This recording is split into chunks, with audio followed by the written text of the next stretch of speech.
नमस्कार, मैं रचना शर्मा चढ़ती कला टाइम टीवी देख रहे सभी दर्शकों का स्वागत करती हूं। आप देख रहे हैं उत्तर प्रदेश के समाचार। उत्तर प्रदेश में लोकसभा चुनाव के चौथे चरण की 13 सीट के लिए आज मतदान हुआ है। चौथे चरण के 13 लोकसभा निर्वाचन क्षेत्रों में शाहजहांपुर, खीरी, धौरहरा, सीतापुर, हरदोई, मिश्रिख, उन्नाव, फर्रुखाबाद, इटावा, कन्नौज, कानपुर, अकबरपुर, बहराइच लोकसभा सीटें हैं, जिनमें 8 सीट सामान्य श्रेणी की हैं और 5 सीट अनुसूचित जाति के लिए आरक्षित है। इन सभी निर्वाचन क्षेत्रों के लिए 130 प्रत्याशी चुनाव मैदान में हैं। इन उम्मीदवारों के चुनावी भाग्य का फैसला 2 करोड़ 46 लाख से अधिक मतदाताओं के हाथ में है। इस चरण में कन्नौज में समाजवादी पार्टी के प्रमुख अखिलेश यादव और खीरी में केंद्रीय मंत्री अजय मिश्रा टेनी की प्रतिष्ठा दांव पर है। वोटिंग के दौरान लोग भारी संख्या में वोट डालने पहुंचे। वहीं मतदान के मद्देनजर पुलिस अधिकारी भी दल बल के साथ मौजूद रहे। पुलिस और जवानों ने सुरक्षा के पुख्ता प्रबंध किए हुए हैं।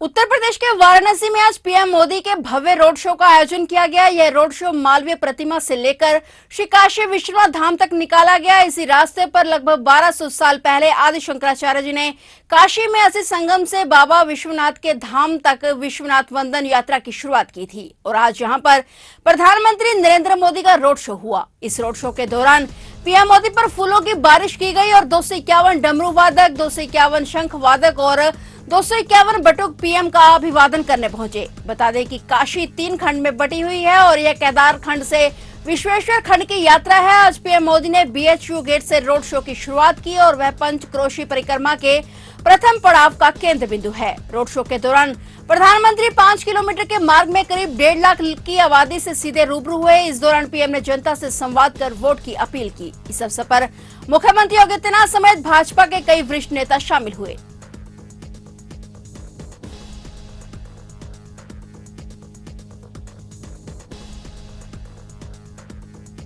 वर्ष 2014 और 2019 में एक तरफा जीत हासिल कर चुके मोदी कल मंगलवार को वाराणसी से तीसरी बार अपना नामांकन दर्ज करेंगे। प्रधानमंत्री 14 मई को काशी कोतवाल बाबा काल भैरव का दर्शन और उनकी अनुमति लेने के बाद नामांकन पत्र दाखिल करेंगे। नामांकन में भाजपा के घटक दल राष्ट्रीय लोकदल के अध्यक्ष जयंत चौधरी और मुख्यमंत्री योगी आदित्यनाथ के अलावा कई प्रदेशों के मुख्यमंत्री, मंत्री और विशिष्ट लोगों के रहने की संभावना है। इसके साथ ही अंतर्राष्ट्रीय रुद्राक्ष कन्वेंशन सेंटर में कार्यकर्ताओं के साथ बैठक भी प्रस्तावित है। बता दें कि 3 नक्षत्रों के योग में पीएम कल नामांकन करेंगे। तीसरी बार मोदी 14 मई को वैशाख शुक्ल सप्तमी तिथि में नामांकन करेंगे। शास्त्रीय मान्यता है कि इस तिथि में ही स्वर्गलोक में मां गंगा की उत्पत्ति हुई और वे भगवान शिव के जटाओं में आई। तिथि विशेष पर नक्षत्र राज पुण्य स्वार्थ सिद्धि योग और रवि योग का अद्भुत संयोग भी बना है। बता दें कि इस बार होने वाले नामांकन को बीजेपी स्पेशल बनाना चाहती है। यही वजह है कि एनडीए के सभी दलों के बड़े नेताओं और सीएम को भी शामिल होने का न्योता दिया गया है। वाराणसी लोकसभा सीट उत्तर प्रदेश की सबसे हॉट सीट है। इस सीट पर पीएम मोदी का मुकाबला इंडिया गठबंधन के उम्मीदवार और यूपी में कांग्रेस के प्रदेश अध्यक्ष अजय राय से होगा। हालांकि पीएम मोदी को इस सीट पर टक्कर देना आसान नहीं है, लेकिन कांग्रेस के अजय राय का दावा है कि इस बार नतीजे चौंकाने वाले हैं।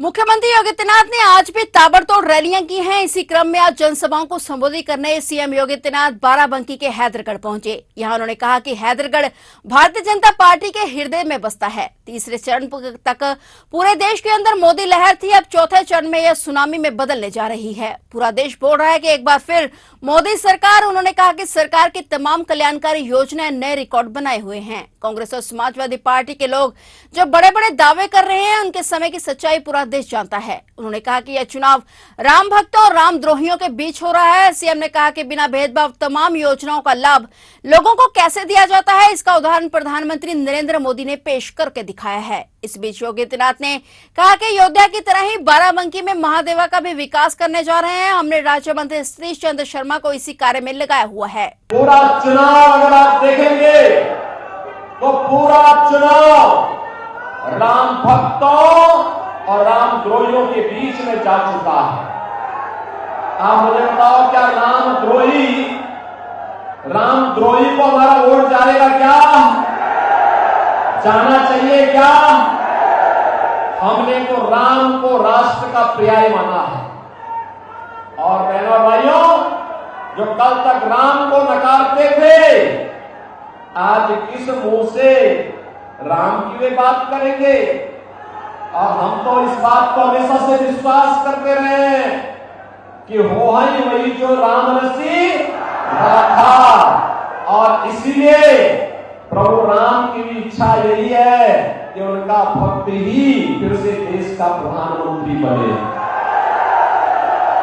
बनेंगे ना। ये जो परिवर्तन आया है, विकास का, सम्मान का, सुरक्षा का, गरीब कल्याण का और आस्था के सम्मान का भी, यह मोदी जी के करिश्माई नेतृत्व के कारण ही संभव हो पाया है। बहनों भाइयों, बिना भेदभाव के शासन की योजना का लाभ कैसे किया जाता है, यह उदाहरण मोदी जी ने प्रस्तुत किया। गांव को, गरीब को, किसान को, नौजवान को, महिलाओं को, और ये भी कहा है भारतीय जनता पार्टी तीसरी बार आएगी, राशन की योजना जारी रहेगी, किसान सम्मान निधि की योजना जारी रहेगी। बचे हुए लोग जितने भी हैं उन लोगों को भी मकान की सुविधा उपलब्ध कराएंगे, एक मकान उपलब्ध करवाएंगे। और बहनों और भाइयों, सरकार ने ये भी आश्वासन दिया है, मोदी जी ने ये भी आश्वासन दिया है कि भारत के अंदर 100% सिचुएशन के लक्ष्य की ओर ले जाने की दिशा में आगे बढ़ना है, क्योंकि भारत को आत्मनिर्भर और विकसित भारत बनाना है। बहनों भाइयों, एक तरफ भारतीय जनता पार्टी नेतृत्व की मोदी जी की सरकार और दूसरी तरफ कांग्रेस और समाजवादी पार्टी का घोटालों का इतिहास। जब इनकी सरकारें थी, इनके कारनामे जग जाहिर हैं। कौन नहीं जानता इनके कारनामों को? इन्होंने कोई जगह नहीं छोड़ी कि लूट खसोट करने की। हर जगह इन्होंने लूट खसोट के एक नए कीर्तिमान बनाने का काम किया था। उत्तर प्रदेश के संभल में एक भीषण सड़क हादसा हो गया। यहां पर एक कैंटर से 2 ट्रैक्टरों की जोरदार टक्कर हो गई। इस हादसे में 6 लोगों की दर्दनाक मौत हो गई, जबकि 20 से अधिक लोग घायल हो गए। हादसे के बाद घटनास्थल पर चीख पुकार मच गई। हादसे की जानकारी होने पर पुलिस मौके पर पहुंची और घायलों को इलाज के लिए अस्पताल में भर्ती कराया गया। जानकारी के मुताबिक यह हादसा अनूप शहर गंवा मार्ग पर हुआ। यहां पर कैंटर से 2 ट्रैक्टरों में भिड़ंत हो गई। ट्रैक्टरों में सवार 6 लोगों की मौत हो गई, जबकि 20 से अधिक लोग घायल हो गए। दोनों ट्रैक्टरों में सवार लोग गंगा किनारे अंतिम संस्कार कर लौट रहे थे। सभी संभल के कलादेवी क्षेत्र के लखनपुर के रहने वाले हैं। घायलों को रजपुरा सामुदायिक स्वास्थ्य केंद्र लाया गया और जिले के सभी चिकित्सकों को रजपुरा पहुंचने के आदेश दिए गए। और वहीं हादसे की जानकारी होने पर परिजनों में कोहराम मच गया।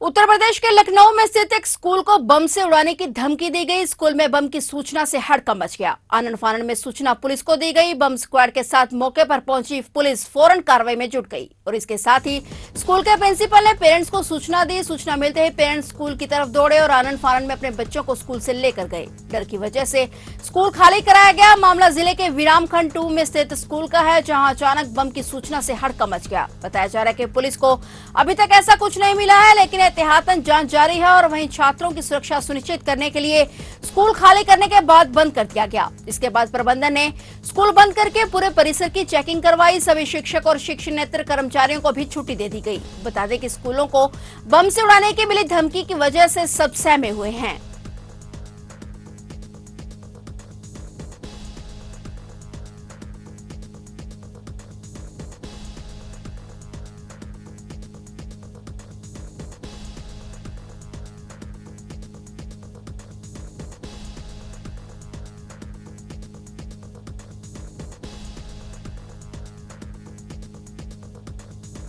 तो ये थे उत्तर प्रदेश के समाचार। और नए समाचारों के साथ फिर से हाजिर होंगे। तब तक के लिए देखते रहिए चढ़ती कला टाइम टीवी और अब मुझे दीजिए इजाजत। धन्यवाद।